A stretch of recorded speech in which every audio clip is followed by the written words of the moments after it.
Today I'll talk about ensemble methods. This lecture is part of my series of lectures on machine learning. I will be briefly describing various ensemble methods.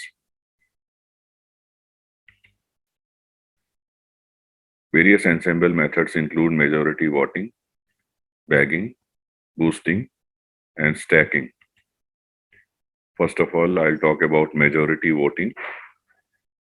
Here, a data is given to various learners, and the result or output of various learners is summarized by majority voting. If epsilon is error of learner and it is less than 0.5 and total there are n learners, then probability that k classifiers make error prediction is this, and the ensemble error is this. This is illustrated in this diagram. If this is the base error, and then these are the ensemble errors. If the base error is less than 0.5, then the ensemble error is very, very low. However, if the base error is more than 0.5, then the ensemble's result are poor.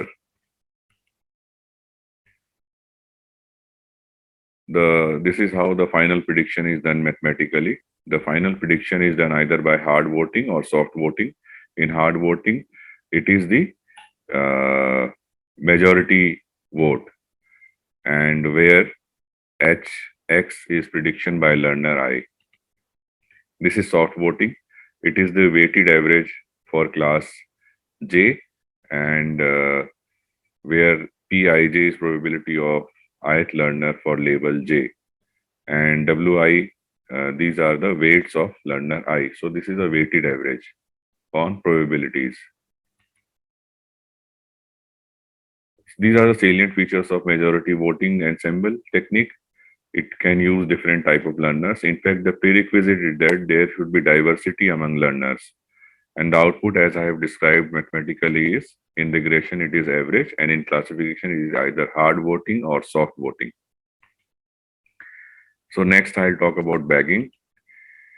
Bagging stands for bootstrap sampling plus aggregation of results. Here, data is divided into various bootstraps, and these bootstraps are fed to learners, and the output of these learners are aggregated by majority voting. So in bootstrap, we select sample by replacement. We select various rows by replacement, and the probability of not being chosen is given by this, which is approximately 0.368 as m tends to infinity, and p being selected is 0.632 when m tends to infinity. So about 63.2% samples are selected in our bag, and 36.8% samples are out of bag. These are the salient features of bagging. Learners are of same type, and since learning is in parallel computing is possible. This can be done by setting n jobs is equal to c, where c is more than 1 in sklearn library of Python. And here, as I told you, there is row sampling with replacement. Mathematically, the output is the majority voting. Now let us talk about random forest. It is a type of bagging ensemble technique. These salient features of random forest is that it uses decision tree as learner, and these decision trees are unpruned trees, hence they have high variance for each learner. And column sampling is also possible in random forest. Hence, each tree get a random subspace of features, because in columns there are features. So random subspace of features, hence it is known as random forest.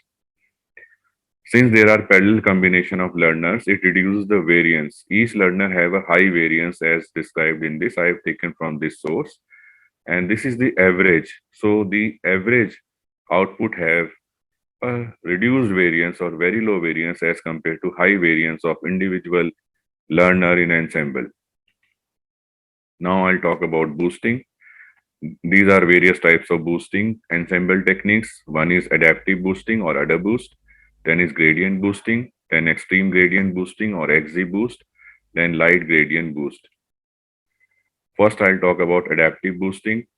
Here, initially, data is assigned, each row is assigned equal weight, and it is the data is fed to a learner 1. And after the output of learner 1, the samples which are misclassified are given higher weights as compared to samples which are correctly classified.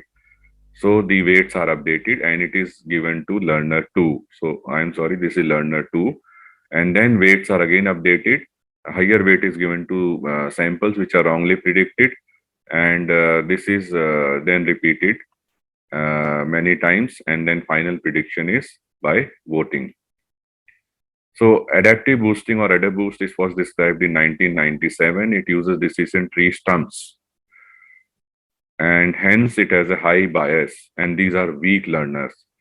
And we can use decision tree stump in sklearn by using max depth is equal to 1.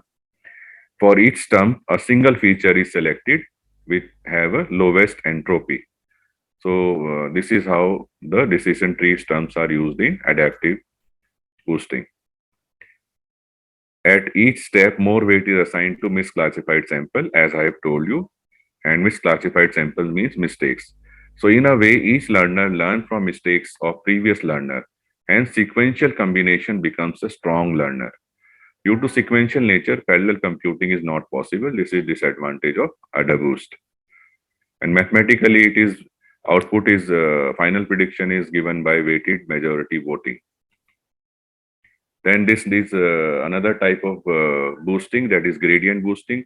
Here initially there is base model which predict nothing but average, and then there are pseudo residuals are calculated, and then these pseudo residuals along with the features are subjected to learner 1 or feed to learner 1. Then again residuals are calculated.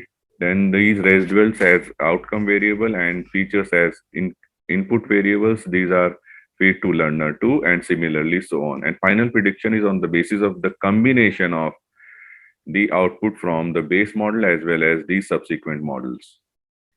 So final prediction is the combination of output of base model, which was nothing but average, plus learning rate multiplied by output of subsequent models or subsequent learners. So gradient boosting is first described in the year 2001. For decision tree as learner, max depth is set between 8 to 32.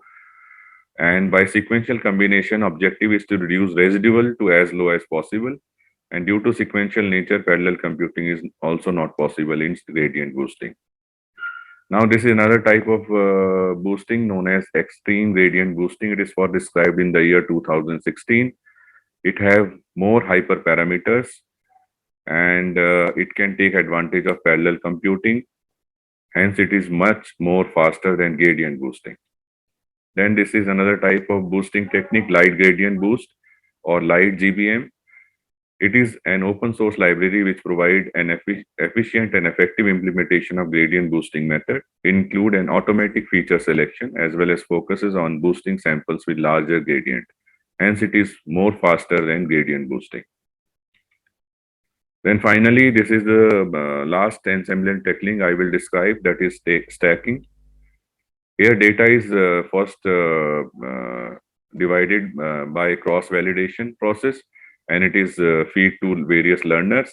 And then the output of these learners again feed to a meta classifier or a blender to get the final output or final prediction. So there are learners at 2 levels in this. The salient feature of stacking include we can use different type of learners, and we should use different type of learners. This is very similar to majority voting technique. And mathematically, the final prediction is the function of the output of various learners, and this function is nothing but the output from the meta classifier or the blender. So this is all for today. Thank you very much.